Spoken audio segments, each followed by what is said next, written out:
Sachin Pilot and Ashok Gehlot will be coming face to face after the month-long drama that has ensued. My colleague Harsha Kumari Singh, who's been tracking every detail and development of this big story, is joining us. Harsha, Sachin Pilot is already at the Chief Minister's residence, which is where you are, I'm told. And it's going to be very interesting to see the two leaders meet after all that's gone down.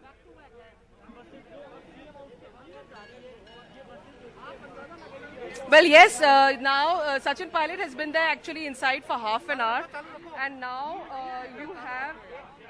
you have the MLAs going in. You can see those buses going in front of us. We are giving you those shots live. There are three buses actually. A lot of police escort. In fact, you know, with the no confidence motion even tomorrow, the BJP has moved, as you know, a no confidence motion against the Gehlot government. So they're not willing really to let their guard down. Sachin Pilot is already inside with the rebel MLAs, and now the others have moved in buses. And we just showed you those visuals live. I'm outside the Chief Minister's residence, and very soon we will be giving you visuals from inside as well. Yes. Down for us, Harsha, what's likely to happen in this meeting, and crucially, what's going to happen in the assembly session tomorrow with the BJP now moving that trust vote? If you can call me back, this doesn't seem that I can hear you. All right, we're going to try and reconnect with you, Harsha. The big story, of course, that we're tracking at the moment, Sachin Pilot has been at Chief Minister Ashok Gehlot's residence, we're told, for the last half an hour. Sachin Pilot and Ashok Gehlot will be coming face to face for the very first time after a truce was brokered between the two by the party high command. A few rebel MLAs are also inside Gehlot's residence. Remember, they've been reinstated back into the fold of the Congress, something that hasn't gone down very well with those who have stayed loyal to Ashok Gehlot all these days. So it's going to be very interesting to see, while the two leaders, it appears, have buried the hatchet at the behest of the party high command, the fault lines in the Congress, can those fault lines really be blurred? So that's going to be very interesting to watch out for. Meanwhile, we're getting you live images from outside of Ashok Gehlot's residence in Jaipur, which is where my colleague Harsha is at the moment. We're going to try and reconnect with Harsha.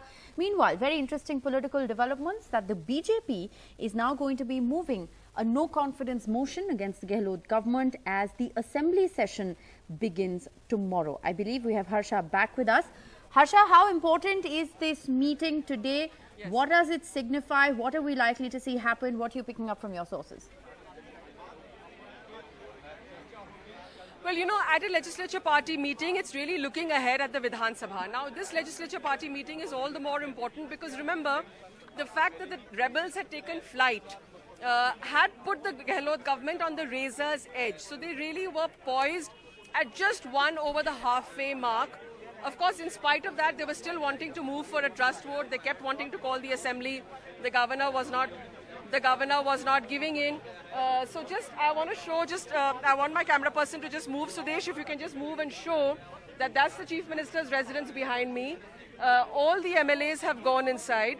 Sachin Pilot and his rebels had gone in about a half an hour before. And they are all now, very soon that meeting is going to begin. It's possible that Mr. Gehlot has met Sachin and the rebels a little before the CLP meeting. The MLAs came in 3 buses, went inside.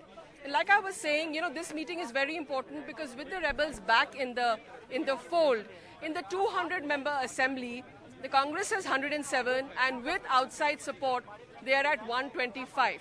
So with the support of independents, the BTP, the CPIM, their pre-poll alliance partner, the RLD, I won't bore you with all those details, but just to give you a sense, with the rebels back, they're at a very comfortable 125, and the BJP has 75.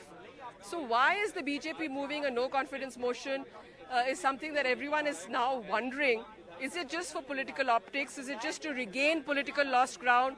Or is there something larger? We don't know. We'll have to wait and watch.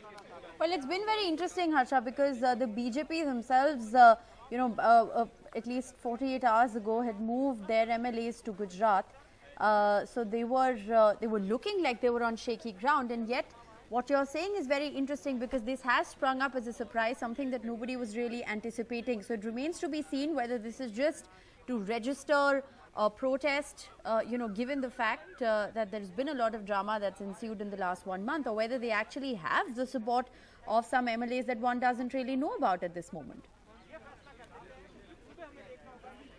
Exactly. So, you know, the BJP had in fact had to lock up its own MLAs, and they were very on. They were on shaky ground because there's a lot of political buzz here. You know, a lot of it is rumor mongering and a lot of it is speculation. But there was definitely, I would say, informed speculation in Rajasthan that perhaps Mr. Gehlot, who had written a letter to all MLAs and said, "Stand with truth, stand to save democracy."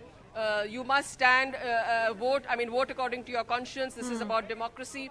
So it could be possible that on those grounds, some people could have actually, you know, perhaps even voted for Mr. Gehlot. So that's why the BJP had appeared on shaky ground. Right. The fact that they've actually moved for a trust vote without any kind of preparation is a little surprising, definitely.